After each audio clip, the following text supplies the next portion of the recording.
ഇനി താത്ത.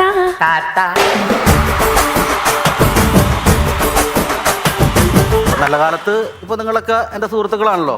അതെ. അതുകൊണ്ട് നിങ്ങൾ എന്റെ സുഹൃത്തുക്കളല്ല.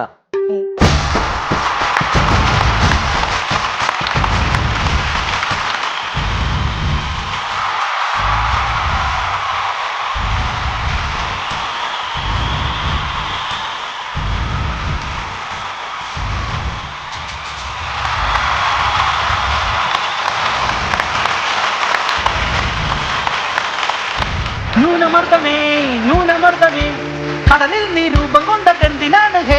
സ്വർണമെവിടെ സ്വർണമെവിടെ പണയം വെക്കാനുണ്ടോ? ആരുടെയൊക്കെയോ സ്വർണ്ണങ്ങൾ. ഇങ്ങനെ സ്ഥിരം പറഞ്ഞു കഴിഞ്ഞാൽ ഞങ്ങൾക്ക് കൊണ്ടനെ എവിടെയിട്ട് ഇടിക്കേണ്ടി വരും.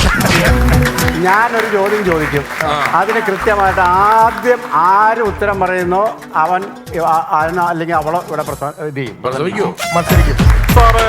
സാർക്ക് എന്റെ പ്രശ്നം എന്താണെന്നറിയോ? ഇല്ല, എന്താണ് സാറ് പ്രശ്നം? ഫ്രൈഡ് റൂം ആണെന്നും പറഞ്ഞോണ്ട് കേറി ലിഫ്റ്റിനകത്ത് കേറി തുണി മാറി. Once upon a time, once upon a time, once upon a time, once upon a time. Hello നമസ്കാരം, എല്ലാ പ്രിയപ്പെട്ട പ്രേക്ഷകർക്കും സ്വാഗതം. ഇത് ഫൺസ് അപ്പോൺ എ ടൈം, കലിപ്പനും കാന്താരിയും. ഫൺസ് അപ്പോൺ എ ടൈമിന്റെ ഈ ഒരു സീസണിൽ നമ്മൾ നല്ലൊരു കലിപ്പിനോടൊപ്പം നൽകുന്നത് ഒരു കാന്താരിയുടെ ഒരു അടിപൊളി കോംബോയാണ്. And they are competing with each other. Competition കഴിയുമ്പോൾ വിജയികളെ കാത്തിരിക്കുന്ന ആകർഷകമായ സമ്മാനങ്ങൾ സ്പോൺസർ ചെയ്തിരിക്കുന്നത് വിദേശ വിദ്യാഭ്യാസത്തിന്റെ വിശ്വസ്ത വാതിലായ ഹാർവെസ്റ്റ് അബ്രോഡ് സ്റ്റഡീസ്. നമുക്ക് ഇന്നത്തെ എപ്പിസോഡിലേക്ക് നമ്മുടെ പ്രിയപ്പെട്ട ജഡ്ജസിനെ സ്വാഗതം ചെയ്യാം. Let's welcome our chief judge Ramesh Pisharody, നമ്മുടെ സെലിബ്രിറ്റി ജഡ്ജ് വളരെയേറെ പ്രിയപ്പെട്ട ശ്രീ കലാഭൻ പ്രജോദ്, ഒപ്പം ഒരാവശ്യമില്ലാതെ ഇവിടെ കഴിഞ്ഞ കുറെ എപ്പിസോഡുകളായിട്ട് നമ്മളോടൊപ്പമുള്ള ഗുഡ രാഹുൽ കെ. കലിപ്പന്റെയും കാന്താരിയുടെയും നല്ലൊരു അടിപൊളി കോംബോയാണ് ഇപ്പോഴത്തെ എപ്പിസോഡിലുള്ളത്. Let's welcome them Kalippan, Naveen and Kanthari നിത്യ.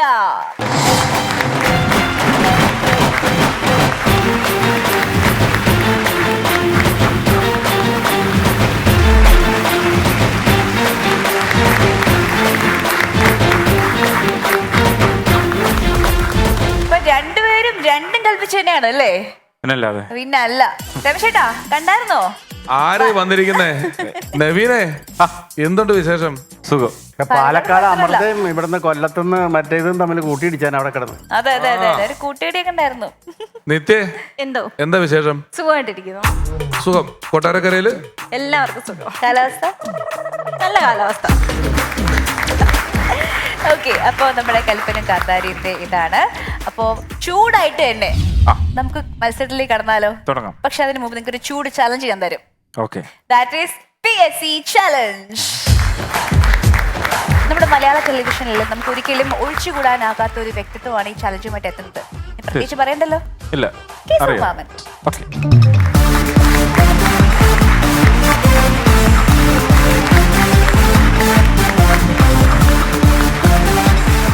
നമസ്കാരം. നമസ്കാരം. നമസ്കാരം. മാമ, നവീൻ, നിത്യ. ഇതിനൊക്കെ നമ്മുടെ ടീമല്ലേ, അറിയാം. നമ്മുടെ ശങ്കുകളാ. എന്താ സംഭവം? അപ്പൊ നമ്മള് പാടണം. അതിൽ നിന്നുള്ള ചോദ്യ ഉത്തരവൊക്കെ പാടുന്ന കഥയിൽ നിന്നുള്ള ചോദ്യങ്ങളായിരിക്കും ഞാൻ ചോദിക്കുന്നത്. അവർ ഉത്തരം പറയണം, മത്സരിക്കുന്നു. ഇതൊരു ദുഃഖഗാനമാണത്. ദുഃഖഗാനമാണോ? അടിച്ചുപൊളിയൊക്കെ എന്ത് പറ്റി? ഒന്നും പറ്റിയിട്ടൊന്നുമില്ല. വെറൈറ്റി. ദുഃഖഗാനം ഒന്നും നമ്മള് ഗുണ്ട രാഹുലിന് പിടിക്കത്തില്ല. അല്ല, ദുഃഖഗാനം പറ്റില്ല. നല്ല ജില്ല് ജില്ല് പാട്ടല്ലെങ്കിൽ എനിക്ക് വയലന്റ് ആവും ഞാൻ. ദുഃഖം പ്രശ്നമാണല്ലേ? ദുഃഖം പ്രശ്നമാണ് ഉണ്ണി, കോമഡിയല്ലോ സുഖപ്രദം. അപ്പൊ ഇത് ദുഃഖഗാനം കോമഡിയിലൂടെ ഞാൻ അങ്ങോട്ട് തന്നാ പോരെ? അത് മതി. ക്യാപ്സൂൾ വരുത്തി പോട്ടെ. രാഹുല് കരഞ്ഞുപോയി ഞാൻ. കരഞ്ഞു. കാരണം എത്ര സ്വർണം പണയം വെച്ചേക്കുന്ന ആളാ ഞാൻ. ഇതുവരെ ഒന്നും തിരിച്ചെടുത്തിട്ടില്ല. എത്ര പേരുടെ സ്വർണം, ആരുടെയൊക്കെയോ സ്വർണങ്ങൾ. പുള്ളി കട്ടെടുത്താലേ തൊണ്ടി പെട്ടെന്ന് പിടിക്കപ്പെടാതിരിക്കാൻ കൊണ്ട് പണയം വെക്കും, ബാങ്കിൽ ക്യാഷ് ആക്കി ഉപയോഗിക്കും. അങ്ങനെയല്ലേ? ആ, മനസ്സിലായി. ഒരാൾക്കല്ലേ മറ്റൊരാളുടെ രാപ്പനി അറിയൂ. ഓക്കെ അപ്പൊ മാമ നല്ല പാട്ടായിരുന്നു കേട്ടോ. ഓ സന്തോഷം. ദുഃഖഗാനമാണെങ്കിലും നല്ല മനോഹരമായ ഗാനമായിരുന്നു. അപ്പോ ഈ ഗാനത്തിനെ ആസ്പദമാക്കിയിട്ട് ഞാൻ ചോദ്യങ്ങൾ തയ്യാറാക്കിയിട്ടുണ്ട്. ഞാൻ ചോദിക്കട്ടെ, പണിക്ക് പോകാൻ മടിയാകുമ്പോൾ എന്താണ് ചെയ്യുന്നത്? സ്വർണ്ണം പണയം വയ്ക്കും. കറക്റ്റ്. അയ്യോ ഇത് നിങ്ങൾ എന്തിനാ ഉത്തരം പറയുന്നത്? അവര് പറയട്ടെ. അല്ല ഞാൻ ലയിച്ചിരുന്ന് പോയി, അതുകൊണ്ടാണ്. നിങ്ങൾ പറയരുത്, ഇവര് പറയണം. അവര് പറയണം, എന്നാലേ നമുക്ക് ആരാ ഫസ്റ്റ് മത്സരിക്കണം തീരുമാനിക്കാൻ പറ്റുള്ളൂ. കേട്ടോ? അലമ്പ് കാണിക്കരുത്. ഓക്കെ ശരി. ചിറ്റ് തന്ന എന്താണ് വിറ്റത്? രണ്ട് കമ്പനി. പറയണ മനസ്സിലാണല്ലോ. കേട്ടാ രാഹുൽ എന്തേ കാണിക്കുന്നത്? ഞങ്ങളുടെ ഇതൊരു ചോദ്യം കൊണ്ട് ഞങ്ങൾക്ക് തീരുമാനിക്കേണ്ടത് ആരാ ചെയ്യുന്നുള്ളത്. അവര് പറയട്ടെ. അല്ല എനിക്ക് ആ പാട്ട് അത്രയ്ക്ക് എനിക്ക് ഫീൽ ചെയ്തു, നമ്മൾ അതുകൊണ്ടാണ്. ഈ സെഗ്മെന്റ് പൊളിക്കരുത് പ്ലീസ്. ഇവര് ഉത്തരം പറയണം. ഓക്കെ ഇങ്ങനെ സ്ഥിരം പറഞ്ഞു കഴിഞ്ഞാൽ ഞങ്ങൾക്ക് കൊണ്ടനെ എവിടെ ഇട്ട് ഇടിക്കേണ്ടി വരും. പണ്ടത്തെ ഉണ്ടയാ? കരയണ്ട കരയണ്ട, തമാശ പറഞ്ഞു. പറയരുത്. ഓക്കെ മൂന്നാമത്തെ ചോദ്യം. ഇത് പറയരുത്, കാരണം ഇതിൽ ആരുത്തരം പറയുന്നു അതനുസരിച്ചായിരിക്കും നമ്മൾ തീരുമാനിക്കുന്നത്. ഓക്കെ സ്വർണം തിരിച്ചെടുക്കാൻ മറച്ചു വെക്കാൻ എന്താണ് കാണുന്നത്? സ്വപ്നം കാണും. ശരിയല്ലേ? ഭയങ്കര പണിയാ. ആ എന്ത് പണിയാ രാഹുല് നിങ്ങൾ കാണിക്കുന്നത്? രാഹുല് വെറുതെ ഒരു ഷോ അലമ്പാക്കല്ലേ. നിങ്ങൾക്ക് ഇവിടെ ഡിപ്രഷന്റെ പ്രശ്നം ഉണ്ടെന്ന് ഇവിടെ വന്ന് ഇരിക്കണമെന്ന് പറഞ്ഞിട്ടില്ലേ നമ്മൾ ചെയ്തത്? നിങ്ങൾ മാനസാന്തരം വന്ന ആളാണ്, നിങ്ങൾക്ക് കോമഡി അങ്ങനെ സോറി പറയാറില്ല. എങ്കിലും ഞാൻ സോറി സെഗ്മെന്റ് ഇതിൽ ആര് മത്സരിക്കുന്നില്ല നമ്മൾ താന്നോന്ന് നിങ്ങൾ മനസ്സിലാക്കണം. സോറി പറയാൻ ഗുണ്ട സോറി പറയണ്ട സാർ. ഇനി ഇതിൽ ആര് മത്സരിക്കുന്നുള്ളൂ നമ്മൾ എങ്ങനെ തീരുമാനിക്കും? ഒരു കാര്യം ചെയ്യാം, ഞാനൊരു ചോദ്യം ചോദിക്കും, അതിന് കൃത്യമായിട്ട് ആദ്യം ആര് ഉത്തരം പറയുന്നോ അവൻ അല്ലെങ്കിൽ അവളോ ഇവിടെ ഇത് ചെയ്യും. പ്രസവിക്കോ? മത്സരിക്കും. അതെ അത് ഞാൻ ഉദ്ദേശിച്ചത്. ചോദിക്കട്ടെ, നിങ്ങൾ പറഞ്ഞോളരുത് കേട്ടോ. ഞാൻ പറയാൻ പാടില്ല. നിങ്ങൾ പറയരുത്, അവൾ പറയാം. ഓക്കെ ചോദിക്കട്ടെ, ചിറ്റ എന്ത് പാട്ടാണ് പാടിയത്? ഭരണിപ്പാട്ട്. ആരാ പറഞ്ഞ? നവീൻ. കയ്യടിക്കും. ഓക്കെ അടിപൊളി, കലക്കി. അപ്പൊ ഞാൻ കടിച്ച ഞാൻ തന്നെ വിഷം എടുത്തിട്ടുണ്ട്. ഓക്കെ അല്ലേ? അല്ല എനിക്ക് ഒരുപാട് സന്തോഷം കേട്ടോ. കാരണം എന്ന് വെച്ചാലേ പറയാം മാമ, ഞാൻ പാടി ഞാൻ കരുതി പുള്ളി അതൊന്നും കേട്ടിരിക്കൂലെന്ന് ശ്രദ്ധിക്കുന്നില്ലായിരുന്നു. പക്ഷെ അത് പുള്ളി കറക്റ്റ് ആയിട്ട് അത് അവസാനം വരെ കാണാണ്ട്. അതാണ് ഗുണ്ടകളുടെ ഒരു ഇത്. ഒരു പണി ഏറ്റെടുത്ത് A-Z ആണ് ചെയ്തിരിക്കുന്നത്. അല്ല നിങ്ങൾ തമ്മിൽ അല്ലെങ്കിൽ ഒരു ആത്മബന്ധം ഉണ്ടല്ലേ? അപ്പൊ എന്റെ പാട്ട് വിജയിച്ചെന്നുള്ളതാണല്ലേ? അതെ അതെ അതെ, ഞങ്ങൾ തമ്മിൽ ആത്മബന്ധം മാത്രമേ ഉള്ളൂ, വേറൊരു ബന്ധം ഉണ്ടാക്കല്ലേ. വരികളെല്ലാം ഞാൻ പഠിക്കും. എന്താണെന്നറിയാമോ, ഈ വരികളിൽ എല്ലാ അക്ഷരങ്ങളും ആദ്യമായിട്ട് ഒരു നിഘണ്ടുവിലാക്കിയത് ആരാ? Hermann Gundert. ആ ഞങ്ങളുടെ ഗുണ്ടയാ കേട്ടോ. ശരിയാണല്ലോ. ഇത് പറഞ്ഞിട്ട് അക്ഷരപ്രേമികളൊന്നും എന്റെ മെക്കെട്ട് കയറാൻ നിൽക്കണ്ട. നിങ്ങൾ ജർമ്മൻകാരനാണോ? ജർമ്മനിന്നാ? അല്ല, ഞാൻ ഗുണ്ടൽപേട്ട. ശരി. അപ്പോ ഈ സെഗ്മെന്റ് കഴിയുമ്പോഴത്തേക്കും ഇതിൽ സ്കോർ നേടിയിരിക്കുന്ന നമ്മുടെ നവീനാണ്. So all the best.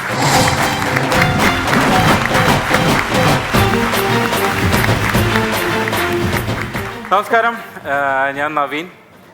ഇപ്പോൾ വേണമെങ്കിൽ കേരളത്തിൻ്റെ ഗൾഫ് എന്നൊക്കെ വിശേഷിപ്പിക്കാൻ പറ്റുന്ന പാലക്കാട് നിന്നാണ് വരണത്. സംശയിക്കേണ്ട, ചൂട് 40 കഴിഞ്ഞു. 2 ഒട്ടകത്തിനെ വാങ്ങി വിട്ടോ ഓക്കെ. അപ്പോൾ എന്നോട് പലരും ചോദിക്കാറുണ്ട് ഈ സ്റ്റാൻഡപ്പ് കൊമേഡിയൻ ആവാൻ വേണ്ടിയിട്ട് എന്താണ് ചെയ്യേണ്ടതെന്നുള്ളത്. അപ്പോൾ എല്ലാവർക്കും വേണ്ടി ഒരു ഇൻഫർമേഷനാണ്. സ്റ്റാൻഡപ്പ് കൊമേഡിയൻ ആവാനുള്ളൊരു കോഴ്സ് ഉണ്ട്. നിങ്ങൾ എത്ര പേർക്ക് അറിയാം? സംശയിക്കേണ്ട, ശരിക്കൊരു കോഴ്സ് ഉണ്ട്. വേറൊന്നുമല്ല, നമ്മുടെ എൻജിനീയറിങ്. അതായത് നമ്മൾ ഇന്ത്യയിലെ തന്നെ മലയാളം ഉൾപ്പെടെയുള്ള എല്ലാ ഫേമസ് സ്റ്റാൻഡപ്പ് കൊമഡിയന്മാരെ എടുത്ത് നോക്കുക. ഇതിൽ മാക്സിമം ആൾക്കാർ എഞ്ചിനീയറിങ് കഴിഞ്ഞ ആൾക്കാരായിരിക്കും.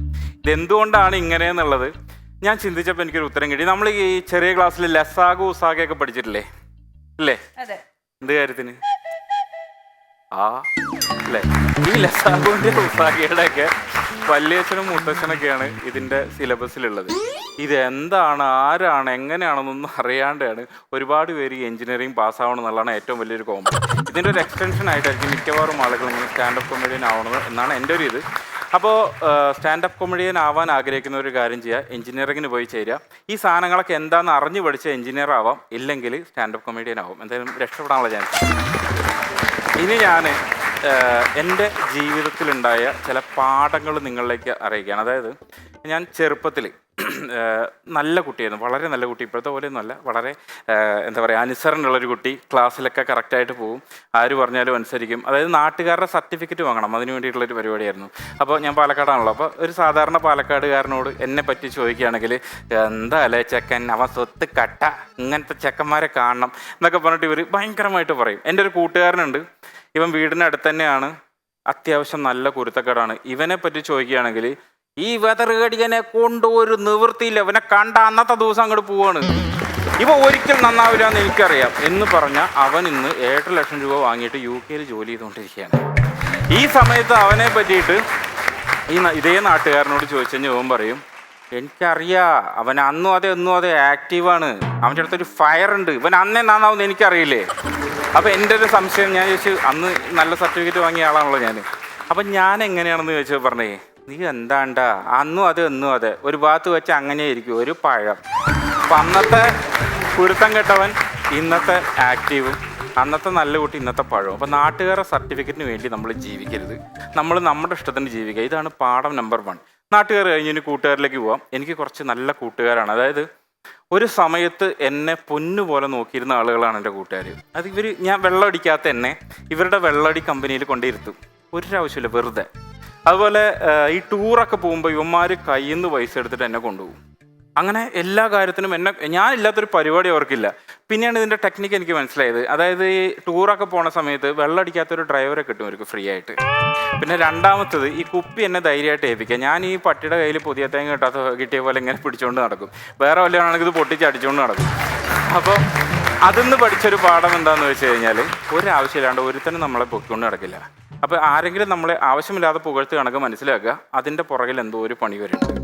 പക്ഷേ ഈ കൂട്ടുകാർ എന്നെ സ്ഥിരമായിട്ട് വിളിച്ചിരുന്ന ആളുകളാണ്. ഇതിൻ്റെ ഇടയിൽ ഇവരെന്നെ വിളിയൊന്ന് കുറഞ്ഞു, വിളിയുടെ ഒരു ഡ്യൂറേഷൻ കുറഞ്ഞു വന്നു. അപ്പോൾ എന്താ സംഭവം എന്നറിയാതെ ഞാൻ ഒരുത്തനോട് ചോദിച്ചു, എന്താടാ ശരിക്കും പ്രശ്നം എന്താണ്, ഞാൻ എന്തെങ്കിലും തെറ്റ് ചെയ്തോ? വേറെ ഒന്നുമില്ലടാ, നിന്നെ വിളിച്ചു കഴിഞ്ഞാൽ ടച്ചിങ്സ് തികയില്ല എന്ന്. സത്യമാണ്. ഇവന്മാരൊരു പെഗിൻ്റെ പകുതി കഴിക്കുമ്പോൾ ഞാൻ ടച്ചിങ്സിൻ്റെ മുക്കാലും കഴിച്ചിട്ടുണ്ടാവും. ഇവന്മാർ ആ പെഗ് ഫിനിഷ് ചെയ്യുന്ന തൊട്ട് മുമ്പ് ഞാൻ ഈ ടച്ചിങ്സ് മുഴുവൻ എടുത്ത് തിന്നിട്ട് അവരൊഴിക്കാൻ വെച്ചിരിക്കുന്ന പെപ്സിയും 7-Upഉം വരെ എടുത്ത് കുടിക്കും. അപ്പോൾ എന്തായാലും എനിക്ക് ഭയങ്കര വിഷമമായി, കാരണം എൻ്റെ കൂട്ടുകാരെന്നെ ഒഴിവാക്കിയതിനല്ല, അതായത് ഇവരെ ഞാൻ വിഷമിപ്പിച്ചില്ലേ. അപ്പോൾ ആ ഒരു വിഷമത്തിന് വേണ്ടി എനിക്ക് തീരെ താല്പര്യം ഉണ്ടായിട്ടല്ല, ഇപ്പോഴും ഞാൻ പറയുന്നു, ആണയിട്ട് പറയുന്നു, എനിക്ക് താല്പര്യം ഉണ്ടായിട്ടല്ല, എൻ്റെ കൂട്ടുകാർക്ക് വേണ്ടിയിട്ട് ഞാൻ വെള്ളമടി തുടങ്ങി. അതിനുശേഷം ഇപ്പോൾ അവരെന്നെ തീരെ വിളിക്കാറില്ല, കാരണം അവർക്കിപ്പോൾ ടച്ചിങ്സും മദ്യവും തികയുന്നില്ല. അപ്പോൾ ഈ കൂട്ടുകാരെന്നെ വിളിച്ചാലും വിളിച്ചില്ലെങ്കിലും ഞാൻ ഉളുപ്പില്ലാതെ കയറി ചെല്ലും. കാരണം എന്താ വെച്ച് കഴിഞ്ഞാൽ എനിക്ക് സൗഹൃദത്തിൻ്റെ വില അറിയാം. സൗഹൃദം എന്ന് പറഞ്ഞാൽ മഹാ ഒരു സംഭവമാണ്. അതായത് സിനിമ എടുത്തു നോക്കാം, നമ്മൾക്ക് ഇഷ്ടമുള്ളൊരു സാധനമാണല്ലോ. അപ്പോൾ 80കളിലെ സിനിമയിലേക്ക് സൗഹൃദത്തിന് ഒരു പാട്ടുണ്ട്, ഏതാ, ഏ ദോസ്തി ഹം നഹീ ചോടെങ്കേ. അത് കഴിഞ്ഞ് കുറച്ചും കൂടി 90കളിൽ എത്തുമ്പോൾ നമ്മുടെ ഫ്രണ്ട്സൊക്കെ വന്നപ്പോൾ എന്താ പറയുക, പുലരിക്കിണ്ണം പൊന്നിൽ മുക്കിയതാരാണ്, ഇത് വന്നു. അത് കഴിഞ്ഞ് കുറച്ചുകൂടെ കഴിഞ്ഞാൽ കാറ്റാടി തണലും തണലത്തൊരു ഇതൊക്കെ കഴിഞ്ഞ് ഇപ്പോൾ ഒരു ലവ് സോങ് വരെ ഫ്രണ്ട്ഷിപ്പിൻ്റെ സോങ് ആയിരിക്കുകയാണ്. അതായത് നമ്മുടെ തമിഴ്നാട്ടുകാർ മഞ്ജുമോൾ ബോയ്സും സ്നേഹത്തോടെ വിളിക്കുന്ന നമ്മുടെ സ്വന്തം മഞ്ഞമ്മൽ ബോയ്സ് അല്ലേ, അതിൽ അവർ ലവ് സോങ് ഒക്കെ എടുത്തിട്ട് നേരെ ഇതാക്കി. ഏതാ പാട്ട്? ഉണ്ടാന കായമിന്ന് തന്നാലെ മാറിപ്പോകും മായമിന്ന് ഉന്മാനേ ഉന്മാനേ. ഇത് പറഞ്ഞപ്പോഴാണ് ഒരു കാര്യം ഓർത്തത്. ഞാൻ ഈ സിനിമ കാണാനുണ്ടായ സാഹചര്യം, ഈ മഞ്ഞമ്മൽ ബോയ്സൊക്കെ റിലീസായ ഒരു സമയത്ത് ഞാൻ പെട്ടെന്നൊന്നും തിയേറ്ററിൽ പോയി സിനിമ കാണില്ല. പക്ഷേ എൻ്റെ തമിഴ്നാട്ടിൽ നിന്നുള്ളൊരു ഫ്രണ്ട് വിളിച്ചു, മച്ചാ അന്ത പടം പാത്തടാ, സൂപ്പർ പടം, സെമ്മ പടം. അപ്പോൾ ഞാൻ എന്താ പടമാടാ? മഞ്ജു മേൽസ് ബോയ്സ് എന്ന്. അപ്പോൾ ഈ മഞ്ജുവിൻ്റെ മേൽ ബോയ്സ് ഇത് ഏപ്പടമാണ്. ഈ ഒരു പ്രതീക്ഷ വെച്ചിട്ടാണ് ഞാൻ ഈ സിനിമയ്ക്ക് സത്യത്തിൽ കയറിയത്. പക്ഷേ എൻ്റെ പ്രതീക്ഷ ഒന്നും ഏറ്റില്ല. എന്നാലും പടം വേറെ ലെവൽ, സൗഹൃദത്തിൻ്റെ ഒരു ബലം അതിൽ കാണിക്കുന്നുണ്ട്. അപ്പോൾ ഈ ഒരു ഹാങ് ഓവറിൽ ഞാൻ പുറത്തിറങ്ങിയ ഉടനെ എൻ്റെ ഒരു ഫ്രണ്ടിനെ വിളിച്ചു, മുത്തേ നോക്കണ്ട. അതായത് ഈ ലവ് സോങ് എടുത്തിട്ട് ഫ്രണ്ട്ഷിപ്പിന് എടുക്കാൻ പറ്റുമെങ്കിൽ ലവറെ വിളിക്കുന്ന സാധനം ഫ്രണ്ടിനെ വിളിക്കാമല്ലോ. അപ്പം അങ്ങനെ വിളിച്ചു, മുത്തേ. അപ്പം അവിടെ നിന്ന് എന്തിട്ടു ആടാ, സ്വാഭാവികം ഫ്രണ്ടാണ്, അങ്ങനെയൊക്കെ സംസാരിക്കുള്ളൂ. അപ്പം ഞാൻ പറഞ്ഞു, എടാ നമുക്ക് നമ്മുടെ ഗുണ കേവിലേക്ക് ഒരു ട്രിപ്പ് അടിച്ചാലോ. അപ്പം അവിടെ നിന്ന് ഫാ ടു ടു ടു ടു ടൂട്ടുവിൻ്റെ പെരുമഴ. അവനെ പറഞ്ഞിട്ട് ഒരു കാര്യമില്ല. അതായത് ഒരു മാസം മുമ്പ് ഞങ്ങൾ ചെറിയൊരു ട്രിപ്പ് പോയിട്ടുണ്ടായിരുന്നു, ഊട്ടിയിലേക്കായിരുന്നു. അന്ന് ഞാനെന്തോ അവന്മാരടിക്കാൻ വെച്ച സാധനം എടുത്തിട്ട് അടിച്ചു എന്നോ, റിസപ്ഷനിസ്റ്റിൻ്റെ അടുത്ത് എന്തോ വേണ്ടാതീനം കാണിച്ചു എന്നോ, പിന്നെ തമിഴന്മാർ ചോദിക്കാൻ വന്നപ്പോൾ അവന്മാരായിട്ട് അടി ഉണ്ടാക്കിയെന്നോ, പോലീസ് വന്നപ്പോൾ ഞാൻ ഏതോ പാണ്ടിലോറി കയറി കേരളത്തേക്ക് വന്നു, ഇവന്മാരെ പോലീസ് പിടിച്ചോ എന്നൊക്കെ പറയണ കേട്ടോ. സത്യത്തിൽ എനിക്കറിയില്ല, ഞാൻ ഫിറ്റായി പോയല്ലോ. അപ്പോൾ ഇതൊന്നും ഞാൻ മനസ്സിലാക്കിയ ഒരു കാര്യം എന്താണെന്ന് വെച്ച് കഴിഞ്ഞാൽ, എത്ര നല്ല ഫ്രണ്ട് ആയിക്കോട്ടെ, അവന്മാർക്ക് ഒരു പരിധി വിട്ട് പണി കൊടുത്തു കഴിഞ്ഞാൽ അവന്മാരെ നമ്മളെടുത്ത് പുറത്ത് കളയും. പക്ഷേ നമ്മൾ എന്തൊക്കെ ചെയ്താലും, എന്തൊക്കെ കുരുത്തക്കേട് ചെയ്താലും, നമ്മുടെ എല്ലാ കുരുത്തക്കേടിനും സഹിച്ച് നമ്മുടെ കൂടെ നിൽക്കുന്ന 2 പേരുണ്ട്. ആരാ? നമ്മുടെ അച്ഛനും അമ്മയും, അല്ലേ? എൻ്റെ ഈ ഊട്ടി കഥ പുറത്തായി കഴിഞ്ഞാൽ മിക്കവരും അവർ എന്നെ പുറത്താക്കും. Thank you.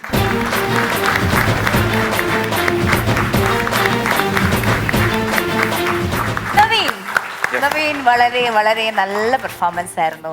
കൂളായിട്ട്, കാഷ്വൽ ആയിട്ട്, വളരെ കോൺഫിഡന്റ് ആയിട്ട്, രസകരമായിട്ട് പ്രസന്റ് ചെയ്തു. സൂപ്പർ.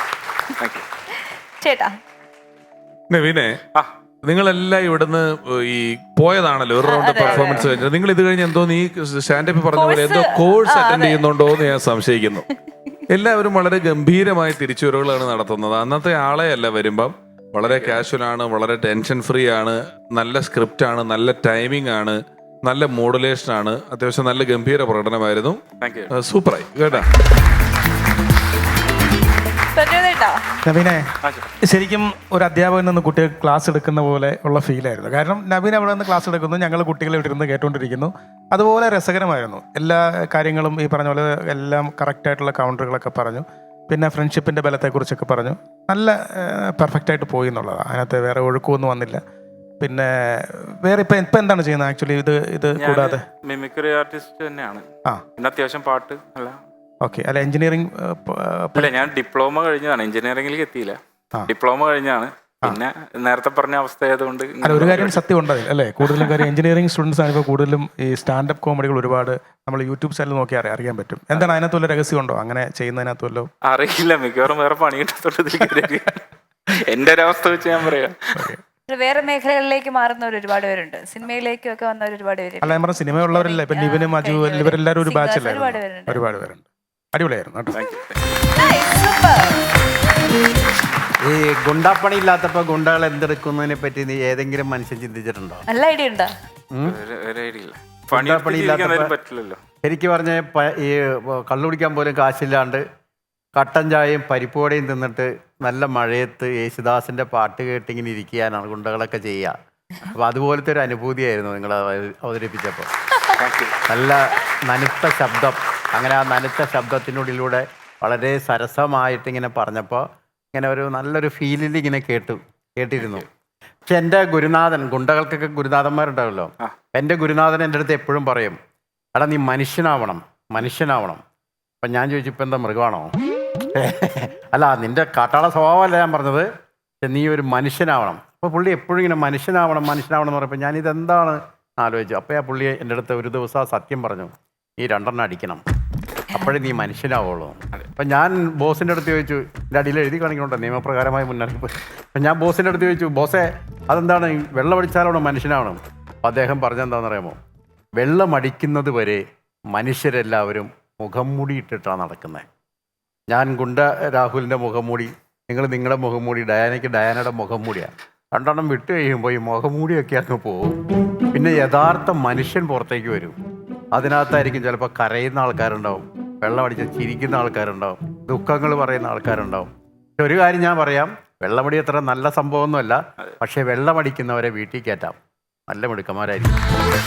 അടിച്ചിട്ടുണ്ടോ എന്നൊരു സംശയം.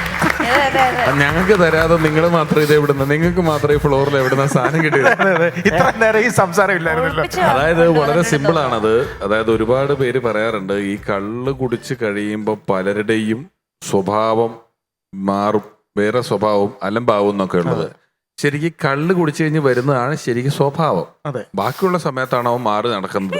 അവന് സാമൂഹ്യ ബോധമുണ്ട്, അവിടെ പോയ പിന്നത് പറഞ്ഞാൽ കുഴപ്പമുണ്ടാകുന്നുള്ള ചിന്തകളുണ്ട്, കാര്യങ്ങളുണ്ട്. ഇവർ കൃത്യമായി അല്ലാതെ നടക്കും. ഇത് അടിച്ചു കഴിയുമ്പോൾ പിന്നെ പുള്ളിക്ക് ഒരു കൺട്രോളും ഇല്ല, പുള്ളിയുടെ കയ്യിലുള്ള സ്വഭാവം പുറത്തേക്ക് വരും. തിരിച്ചാണ്, അത്രേ ഉള്ളൂ. ഗംഭീരമായി, തത്വം ഗംഭീരമായി. ഈ തത്വങ്ങളും പറയാനും ഗുണ്ടകൾക്ക് അറിയാമെന്ന് മനസ്സിലായില്ലേ? ആ തത്വഗുണ്ട എന്ന് നിങ്ങൾ അറിയപ്പെടും. ഇതിങ്ങനെ പറഞ്ഞു പറഞ്ഞ അവസാനം ഞാൻ ചത്ത കൊണ്ടായി പോകുന്നതാണ് പേടി. നവീനെ, എന്തെങ്കിലും പുതിയ മിമിക്രി പരീക്ഷണങ്ങൾ ചെയ്തിരുന്നോ? പുതിയ ശബ്ദങ്ങൾ അങ്ങനെ എന്തെങ്കിലും പുറത്തൊക്കെ എടുക്കാനുണ്ടോ? ഇപ്പോ മഞ്ഞുമൽ ബോയ്സിലെ കൺമണി അൻപോട് കാതരൻ അതിന്റെ 2 വോയിസും ചെയ്യാറുണ്ട്. നവീനെ, അപ്പോ 2 മിമിക്രി എടുക്കാൻ പറഞ്ഞാല് നമുക്ക് പെട്ടെന്ന് ചെയ്യാനായിട്ട് നമ്മുടെ സൗബിൻ സാഹിർ, വിനയ് ഫോർട്ട് ആയിക്കോട്ടെ. ശരി, ഒരു കോമ്പിനേഷൻ. പിന്നെ പൊളിക്കും. പ്രേമത്തിലെ ഒരു ഡയലോഗാണ്, ക്യാൻറ്റീനിൽ വെച്ചുള്ള ഡയലോഗാണ്. സാർക്ക് എൻ്റെ പ്രശ്നം എന്താണെന്നറിയോ? ഇല്ല. എന്താണ് സാറ് പ്രശ്നം?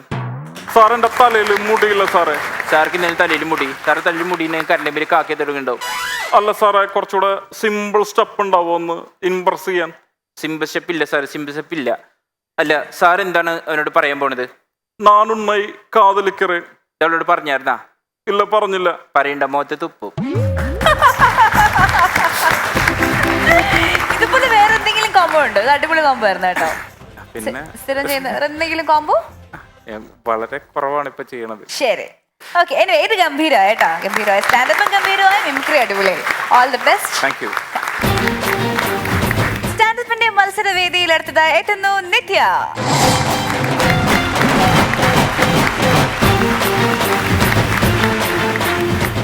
ഹായ്, ഹലോ, നമസ്കാരം. ഞാൻ നിത്യ പ്രവീൺ. എല്ലാ പെൺകുട്ടികളുടെയും ജീവിതത്തിലെ ആദ്യത്തെ ഹീറോ എന്ന് പറയുന്നത് നമ്മുടെ അച്ഛനാണല്ലേ. പക്ഷെ എൻ്റെ ഹീറോ എൻ്റെ അച്ഛനല്ല, എൻ്റെ മാമനാ. കാരണം എവിടെ എന്ത് പ്രശ്നം ഉണ്ടെങ്കിലും എൻ്റെ മാമനോടെ കാണും. ആർക്കെന്ത് പ്രശ്നം ഉണ്ടെങ്കിലും എൻ്റെ മാമനോടെ കാണും. ഇനി ഏത് വീട്ടിലൊരു പ്രശ്നം ഉണ്ടെങ്കിലും എൻ്റെ മാമനോടെ കാണും. പക്ഷെ എനിക്ക് ഇച്ചിരി അറിവായി തുടങ്ങിയപ്പോഴാണ് മനസ്സിലായത്, ഈ പ്രശ്നങ്ങൾക്കെല്ലാം കാരണക്കാരൻ ബലിക്കാക്കയുടെ ഫിഗറുള്ള എൻ്റെ മാമനാന്നുള്ളത്. ഈ പുള്ളി വെറുതെ ഇരുന്ന് ആലോചിക്കുന്ന കാണുമ്പോൾ നമ്മൾ മനസ്സിലാക്കണം അടുത്ത എന്തെങ്കിലും കൊനഷ്ട വേല ഒപ്പിക്കാനാണെന്നുള്ളത്. പണ്ട് CD ഇട്ട് സിനിമ കാണുന്നൊരു പരിപാടി ഉണ്ടായിരുന്നു, പാർട്ട് 1ഉം പാർട്ട് 2ഉം. ഈ മരങ്ങോടൻ ആദ്യമേ പാർട്ട് 2 ഇട്ടങ്ങ് കാണും, പിന്നെ പാർട്ട് 1 ഇട്ട് കാണും. എന്നിട്ട് പറയും സിനിമയുടെ കഥ എല്ലാം എനിക്ക് മനസ്സിലായെന്ന് പറഞ്ഞൊരു ഒറ്റ ഒരു പോക്ക. എന്തിനാന്നോ എന്തോ. വെളുപ്പാങ്കാലത്ത് കോഴി കൂവുന്ന സൗണ്ട് കേട്ട് ഉറങ്ങാൻ പറ്റുന്നില്ലെന്നും പറഞ്ഞുകൊണ്ട് ഉറങ്ങിക്കിടന്ന കോഴിയുടെ അണ്ണാക്കി കൊണ്ടു ചെന്ന് സൂപ്പർ ഗ്ലൂ ഒട്ടിച്ചു വെച്ചിട്ട് കയറി കിടന്നുറങ്ങി. ഈ കോഴി എങ്ങനെയോ ഒട്ടിപ്പിളക്കിയെന്നും പറഞ്ഞുകൊണ്ട് പിറ്റേന്ന് രാവിലെ ആ കോഴിയെ തട്ടി പ്ലേറ്റിലാക്കി വയറ്റിലാക്കാൻ നോക്കിയപ്പം നമ്മുടെ കൂരോമളയിലെ രമണ ചേച്ചി വന്നു കിടന്ന് അറഞ്ചം പുറഞ്ചം അങ്ങ് പ്രാവുക. അപ്പോഴാ കേട്ടോ ഞങ്ങൾക്ക് മനസ്സിലായത് ഇത് രമണി ചേച്ചിയുടെ കോഴിക്കുട്ടി കിടന്നുറങ്ങിയ കോഴിയായിരുന്നെന്നുള്ളത്. അല്ലാതെ നമ്മുടെ വീട്ടിൽ കോഴിയും കോഴിക്കൂടും ഒന്നും ഇല്ലല്ലോ. ആകെയുള്ള കോഴിക്കുട്ടി കിടന്നുറങ്ങുന്നത് ഞങ്ങളാ.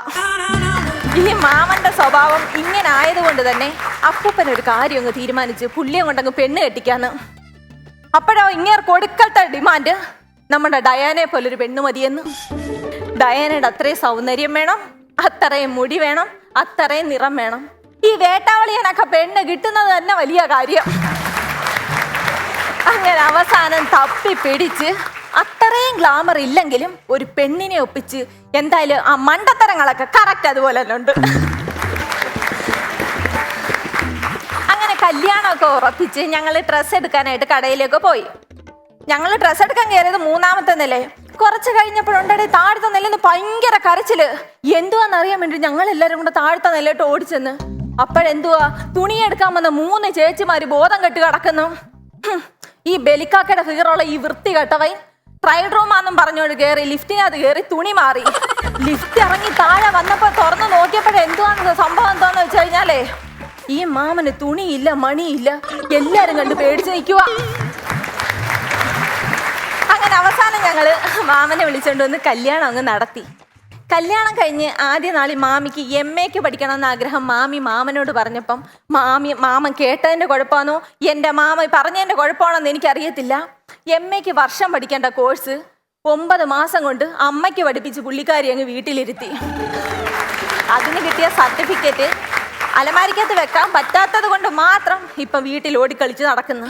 രണ്ടാമത് ബ്യൂട്ടീഷ്യൻ കോഴ്സ് മാമിക്ക് പഠിക്കണമെന്ന് പറഞ്ഞപ്പോഴും സർട്ടിഫിക്കറ്റ് മാമൻ കൊടുത്ത്. ഇടയ്ക്കിടയ്ക്ക് ഇങ്ങനെ സർട്ടിഫിക്കറ്റ് മേടിക്കാൻ ത്രാണി ഇല്ലാത്തത് കൊണ്ടായിരിക്കാം പിന്നെ ജീവിതത്തിൽ ഒരാഗ്രഹവും മാമി പറഞ്ഞിട്ടില്ല. കല്യാണം കഴിഞ്ഞ ആദ്യ നാളുകളിലൊക്കെ മാമനെ വിളിക്കുന്നത് ശ്രീയേട്ടാന്നാ. മാമന്റെ പേര് ശ്രീധരനാ. ഇത് കേട്ടപ്പോൾ എൻ്റെ അമ്മയ്ക്കൊരാഗ്രഹം എൻ്റെ അച്ഛനെ പേര് ചുരുക്കി വിളിക്കണമെന്ന്. എൻ്റെ അച്ഛൻ്റെ പേര് തുളസീധരൻ. ഒരു ദിവസം രാവിലെ വീടിന്റെ പൊട്ടിയ ഷീറ്റ് മാറാൻ കയറി അച്ഛനെ നോക്കി താഴെ നിന്ന് എൻ്റെ അമ്മ ഒരൊറ്റ വിളിയാ, തുളയേട്ടാന്ന്.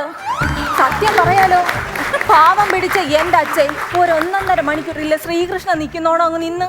പക്ഷേ ഞാൻ അന്നേരം ഒന്നും അത് ചിന്തിച്ചില്ല. ഞാൻ ചിന്തിച്ച ഒറ്റ കാര്യമുള്ളൂ, അച്ഛനെ അമ്മ തുളയേട്ട എന്ന് വിളിക്കുന്നത് കണ്ടിട്ട് താഴെ നിൽക്കുന്ന എൻ്റെ വല്ലിച്ച മുരളീധരന് കയറി വല്യമ്മച്ചി മുറിയേട്ട എന്നങ്ങനെ വിളിച്ചിരുന്നെങ്കിൽ തീർന്നേനെ.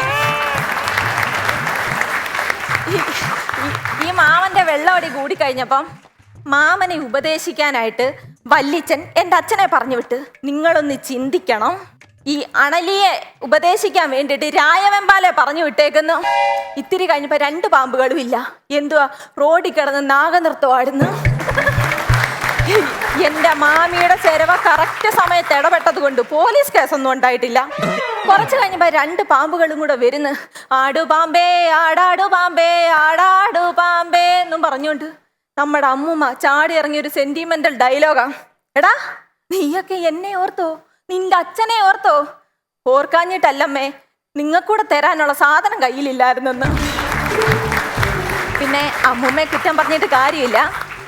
അമ്മൂമ്മയ്ക്ക് എപ്പടി 2 എണ്ണം അടിച്ചിട്ട് ജില്ലെന്നും പറഞ്ഞ് നിൽക്കുന്ന അപ്പൂപ്പനെ ഇഷ്ടം.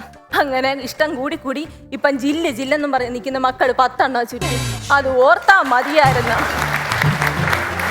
എൻ്റെ അമ്മൂമ്മയുടെ സങ്കടം സഹിക്കാൻ വയ്യാതെ എൻ്റെ മാമൻ എന്തോ ഇത് അന്നേരം തന്നെ പോയി അപ്പൂപ്പനുള്ള സാധനം മേടിക്കാനായിട്ട്. മാമനാണെങ്കിൽ അപ്പൂപ്പനോട് ഒടുക്കലത്തെ സ്നേഹവാ. അങ്ങനെ സ്നേഹിച്ച് ഇനി എൻ്റെ അപ്പൂപ്പൻ്റെ ഇളിയിൽ കിടക്കുന്ന കറുത്ത ചിരടും കൂടെ ഉള്ള കള്ളക്കളവ് അടിച്ചെടുക്കാനുള്ളത്. ഇതുപോലുള്ള ഒരെണ്ണം കൂടെ എൻ്റെ വീട്ടിലുണ്ട്, എൻ്റെ ചിറ്റപ്പൻ. ചിറ്റപ്പനെ കുറിച്ചിട്ട് പറയുവാണെങ്കിൽ കേൾക്കാൻ നല്ല ഇഷ്ടമല്ലേ വല്ലവരുടെ കുടുംബകഥ എന്ന് പറയുമ്പോൾ. അങ്ങനെ ഇപ്പൊ പറയുന്നില്ല, കാരണം എൻ്റെ അടുത്ത കണ്ടന്റ് എൻ്റെ ചിറ്റപ്പൻ അന്നിട്ടേ പറയുന്നുള്ളൂ.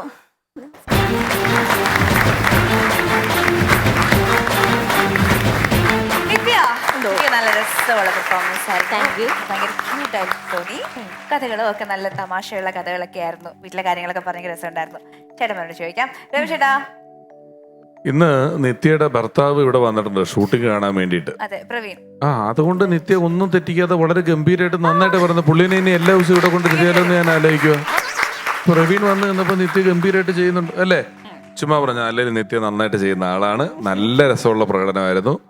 നിത്യയൊക്കെ ഇങ്ങനെ ഈ ഓരോ പ്രകടനവും എനിക്ക് ഏത് എപ്പിസോഡാന്ന് പറയണ്ട, വെറുതെ ഇട്ട് കാണിച്ചാൽ ഞാൻ പറയാം മുമ്പത്തെ ഏതായിരുന്നു പുതിയത് ഏതായിരുന്നു. അങ്ങനെ റിഫൈൻഡ് ആയിക്കൊണ്ടിരിക്കുകയാണ് ഓരോ എപ്പിസോഡ് കഴിയും തോറും. കേട്ടോ, കൂടുതൽ നല്ല റിഫൈൻഡ് ആയ നല്ല തമാശകൾ പറഞ്ഞ് നല്ല ഗംഭീരമായിട്ട് അവതരിപ്പിച്ച് രസമായിട്ട് പോകുന്നുണ്ട്. എനിക്ക് വേറെ അങ്ങനെ പ്രത്യേകിച്ച് കുഴപ്പങ്ങളൊന്നും തോന്നിയില്ല. നല്ല രസമുള്ളൊരു പ്രകടനമായിരുന്നു. സൂപ്പറായി. കേട്ടോ, നിത്യ, ഈ പറഞ്ഞ മാമൻ എന്നുള്ള നിത്യയുടെ മാമനാണോ അതോ പ്രവീണിന്റെ മാമനാണോ? എൻ്റെ മാമനാ. ആണോ? രസമുണ്ടായിരുന്നു കേട്ടോ. കാര്യം നമുക്ക് ഇവിടെ വന്നിരുന്ന കുറച്ച് എപ്പിസോഡിൽ ഇപ്പോൾ ഞാൻ നേരത്തെ വന്നപ്പോൾ പോലുള്ള ചേഞ്ച് നേരത്തെ പറഞ്ഞ പോലെ ഇപ്പോൾ വരുന്ന ഓരോരുത്തരും പെർഫോം ചെയ്യുന്നത് ഒരു ചെറിയ കൗണ്ടർ മോശമല്ലാതെ എല്ലാ കൗണ്ടറുകളും ഏക്കുന്ന തരത്തിലുള്ള പെർഫോമൻസാണ് എല്ലാവരും ചെയ്യുന്നത്. ഒരെണ്ണം പോലും മോശമില്ല. ഇപ്പോൾ ഇന്ന് ഈ പറഞ്ഞ കഥകൾ, നമുക്ക് പഴയ കഥകൾ, അമ്മാവൻ കഥകളും ചിറ്റപ്പൻ കഥകളൊക്കെ പഴയ കേട്ടിട്ടുണ്ട്. പക്ഷേ ഈ മാമൻ കഥകൾ കുറേ നല്ല രസമായിട്ടുള്ള ചെറിയ തമാശകൾ, ചില തമാശകൾ കേട്ടതാണെങ്കിൽ പോലും അതൊട്ടും ബോറില്ലാതെ, അല്ലേ? ചിലത് നമ്മൾ കേട്ടതാണെങ്കിൽ പോലും അത് ബോറില്ലാതെ കറക്റ്റായിട്ട് പ്ലേസ് ചെയ്തു എന്നുള്ള അടിപൊളി.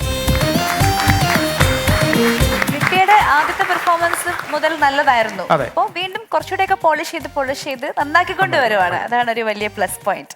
Keep it up. അടിപൊളി. അത് ഇതുപോലത്തെ ഒരു മാമൻ എനിക്കും ഉണ്ടായിരുന്നു. ആ കഥ പറയാനൊരു സമയം കിട്ടുമെന്നാണ് എനിക്ക് പേടി.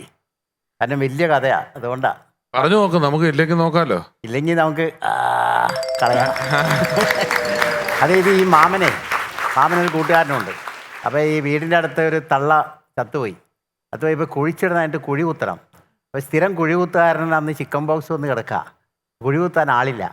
അപ്പോൾ ഈ വീട്ടിൽ ഈ തള്ളയുടെ ബന്ധുക്കൾ വിളിച്ചിട്ട് ഇവരോടടുത്ത് പറഞ്ഞ് 2 പേരുടെ അടുത്ത് പറഞ്ഞ് കുഴി ഒന്ന് കുത്താമോ? അപ്പോൾ ഫുള്ളൊരെണ്ണം മേടിച്ച് തന്നാൽ കുഴി കുത്തി തരാമെന്ന് പറഞ്ഞു. അങ്ങനെ ഫുള്ളൊരെണ്ണം മേടിച്ച് ഇവർ തൂമ്പയ്ക്കായിട്ട് സെമിത്തേരിയിൽ പോയി കുഴി കുത്തു തുടങ്ങി. കുഴി കുത്തി ഇടയ്ക്കൊരെണ്ണം കുഴി കുത്തും, പിന്നെ അടിക്കും, കുഴി കുത്തും. അങ്ങനെ കുത്തി ഏകദേശം ഒരു 3-4 അടി താഴ്ചയായി. അപ്പം മഴ പെയ്യാൻ തുടങ്ങി കഴിഞ്ഞപ്പോൾ ഇവർ എന്ത് ചെയ്തു, അവിടെ നിന്ന് 2-3 കോലൊക്കെ എടുത്തിട്ട് അവിടെ ഒരു പ്ലാസ്റ്റിക് കടലാസ് ഇറന്ന് വെച്ചത് വലിച്ചു കെട്ടി, എന്നിട്ട് അതിൻ്റെ അടിയിൽ നിന്നിട്ട് കുഴി കുത്തിക്കൊണ്ടിരിക്കാം. അപ്പോൾ വേറൊരു അപകടം, മഴ പെയ്തിട്ട് ഗ്യാസ് ലൈറ്റാണ് കയ്യിൽ, അത് കെട്ടുപോയി. അപ്പോൾ ഗ്യാസ് ലൈറ്റ് കെട്ടിപ്പോൾ ഇരുട്ടായല്ലോ. അപ്പോൾ എന്ത് ചെയ്യും? ഒരു കാര്യം ചെയ്യാം, ഈ ഗ്യാസ് ലൈറ്റ് മാൻഡിൽ 2ാമത് കെട്ടിയാലേ കത്തുള്ളൂ. അത് പലചരക്കടക്കാരൻ പത്രോസേട്ടനെ വിളിച്ചെഴുന്നേപ്പിച്ചിട്ട് വേണം മാൻഡിൽ മേടിക്കാൻ. ഒരാൾ പോയി മാൻഡിൽ മേടിക്കണം. അപ്പോൾ ആര് പോകും? അപ്പോൾ മറ്റവൻ പറഞ്ഞു ഞാൻ പൊക്കോളാം. അപ്പോൾ മറ്റേ ആൾക്ക് ഈ കയ്യിലിരിക്കണം ബാക്കി കൂടി അടിക്കാനുള്ളൊരു ഇതിനകത്ത് പറഞ്ഞ് നീ പൊക്കോ എന്ന് പറഞ്ഞിട്ട് ഇയാൾ മാൻഡിൽ മേടിക്കാൻ പോയി. മറ്റവൻ 2 കൂടി അടിച്ചിട്ട് പിന്നെയും കുഴി കുത്തി ഇപ്പോൾ വേറൊരു അപകടം ഉണ്ടായി. ഈ മഴ പെയ്ത് ഈ പ്ലാസ്റ്റിക് ഗ്ലാസ്സിൽ വെള്ളം നിറയുന്നുണ്ടായിരുന്നു. പുള്ളി അറിഞ്ഞില്ല.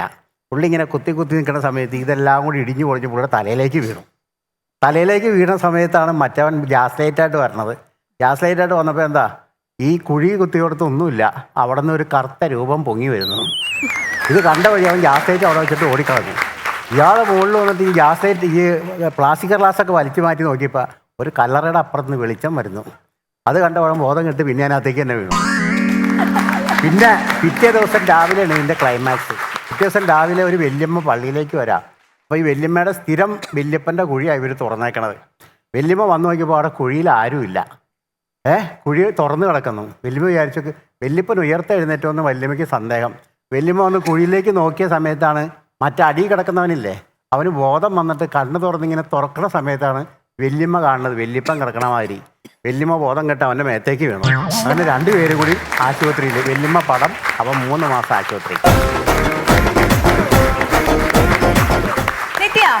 പ്രവീണിനെ ഫസ്റ്റ് ടൈം അല്ലേ ഇങ്ങോട്ട് കൊണ്ടുവരണേ? ഞാൻ കൊണ്ടുവന്നല്ലോ, പുള്ളി എന്നെ വിളിക്കാൻ വന്നതാണ്.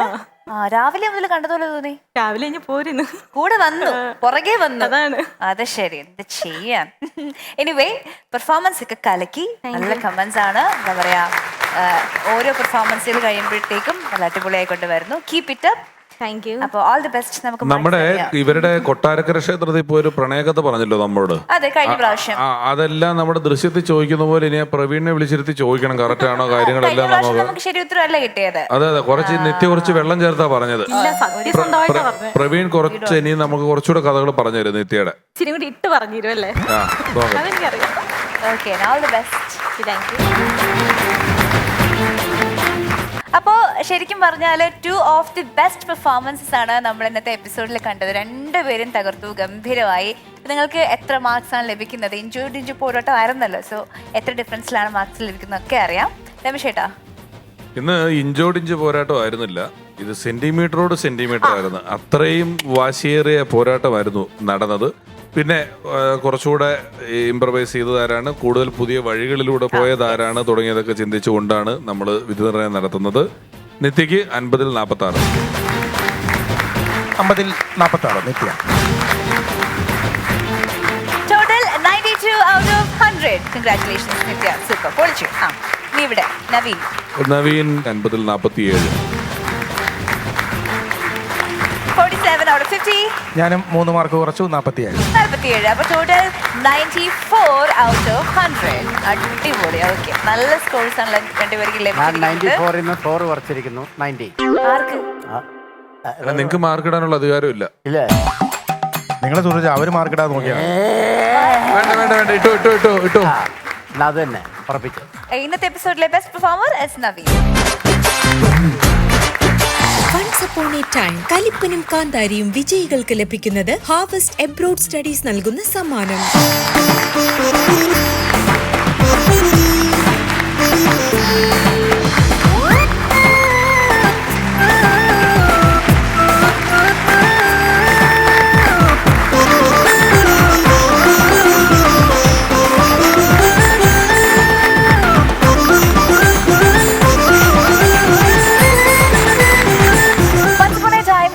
കാന്താരിയും മറ്റൊരു കളർഫുൾ എപ്പിസോഡ് ഇവിടെ പൂർണ്ണമാകുന്നു. വീണ്ടും കാണാം. Until then, bye.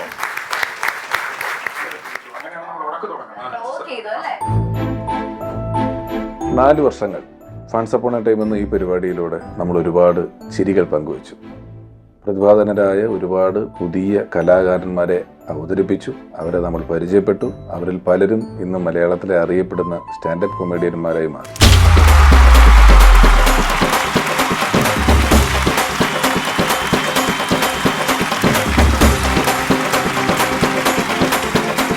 ഒരുപക്ഷെ 4 വർഷങ്ങൾക്ക് മുമ്പ് മലയാളം ടെലിവിഷൻ കാഴ്ചക്കാർക്ക് അല്ലെങ്കിൽ കാഴ്ചകൾക്ക് അത്രമാത്രം പരിചിതമല്ലാതിരുന്ന സ്റ്റാൻഡപ്പ് കോമഡിയെ ജനകീയമാക്കിക്കൊണ്ട് എക്സ്ക്ലൂസീവായി സ്റ്റാൻഡപ്പ് കോമഡിക്ക് വേണ്ടി മാത്രം ആരംഭിച്ച പരിപാടിയായിരുന്നു വൺസ് അപ്പോൺ എ ടൈം.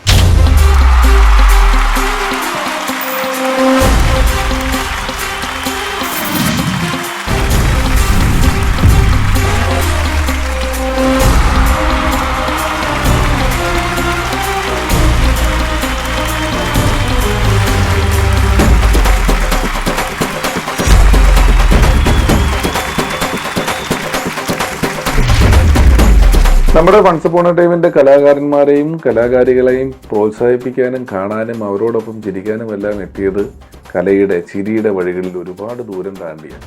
ഈ മലയാളികൾക്ക് മുന്നിൽ തൻ്റെതായ ഒരിടം നേടിയെടുത്ത പ്രഗത്ഭരായ മറ്റ് സിനിമാ മേഖലയിലെയും കലാമേഖലയിലെയും ആളുകളാണ്. അത് നമ്മൾ കൊടുത്ത എക്സലൻസ് അവാർഡ് ഏറ്റുവാങ്ങുന്നതിന് വേണ്ടി എത്തിയവരുണ്ട്, നമ്മളോടൊപ്പം അതിഥികളായി എത്തിയവരുണ്ട്, നമ്മുടെ സ്പെഷ്യൽ എപ്പിസോഡുകളിൽ പങ്കെടുക്കാൻ എത്തിയ ആളുകളായിട്ടുണ്ട്. അങ്ങനെ ചിരിയുടെ, മലയാള സിനിമയുടെ, കലയുടെ ലോകങ്ങളിൽ നിന്നുള്ള ഒരുപാട് നല്ല വ്യക്തികളുടെ സാന്നിധ്യം വൺസ് അപ്പോൺ എ ടൈമിനെ മികച്ച ഒരു പരിപാടിയാക്കി മാറ്റി.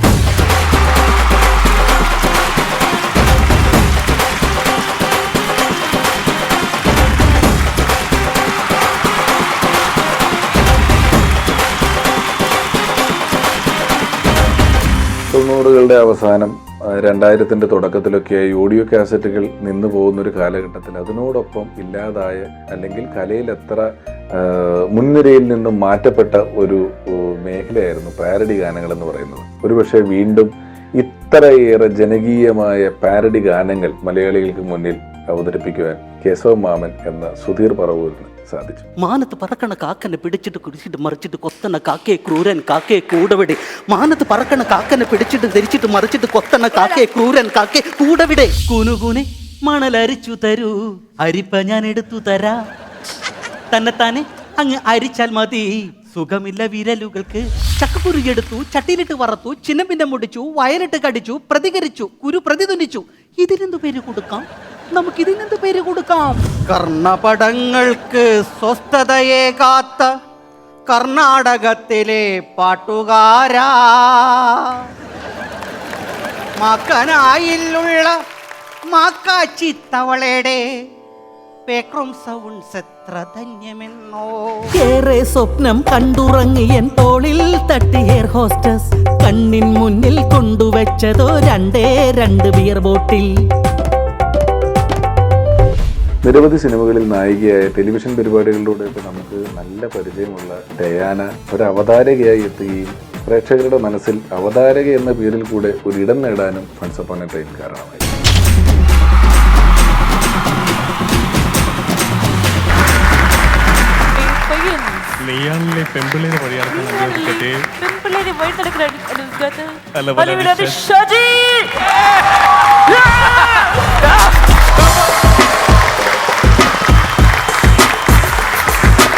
ഈ യാത്രയിൽ ഇനി പറയേണ്ടത് നന്ദിയുടെ വാക്കുകളാണ്. ഈ പരിപാടിയുടെ അണിയറയിലും അരങ്ങിലുമായി പ്രവർത്തിച്ച ഒരുപാട് മികച്ച ടെക്നീഷ്യന്മാർ,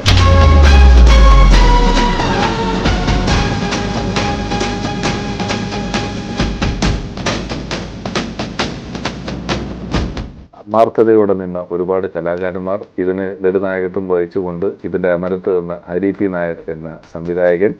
ഒരു പരിപാടി എന്ന നിലയിൽ ഇതിൻ്റെ ഒരുപാട് മേഖലകളുണ്ട്. എല്ലാവരെയും പേരെടുത്ത് പറയുന്നില്ല, അവർക്കെല്ലാം നന്ദി. സാറ്റലൈറ്റ് ചാനലിലൂടെ, ഡിജിറ്റൽ മാധ്യമങ്ങളിലൂടെ ഈ പരിപാടി കാണുകയും വിജയിപ്പിക്കുകയും ചെയ്ത ദശലക്ഷക്കണക്കിന് ആളുകൾ, ഓരോ പരിപാടിയുടെ ഓരോ എപ്പിസോഡുകളും അത്രയധികം കാഴ്ചക്കാരുമായിട്ടാണ് മുന്നേറിയത്. ആ പ്രേക്ഷകരോട് എന്നും നന്ദി പറയുന്നു. ഇത്തരത്തിലൊരു ആശയവുമായി രമേശ് പിഷാരടി എൻ്റർടൈൻമെൻറ്റ്സ് സമീപിച്ചപ്പോൾ സധൈര്യം പരീക്ഷണാടിസ്ഥാനത്തിലുള്ള ഈ പരിപാടിയെ കൈ നീട്ടി സ്വീകരിച്ച അമൃത ടിവിയോട് നന്ദി പറയുന്നു. പ്രേക്ഷകരോട് ഒരിക്കൽ കൂടി നന്ദി പറയുന്നു. വീണ്ടും കാണാം.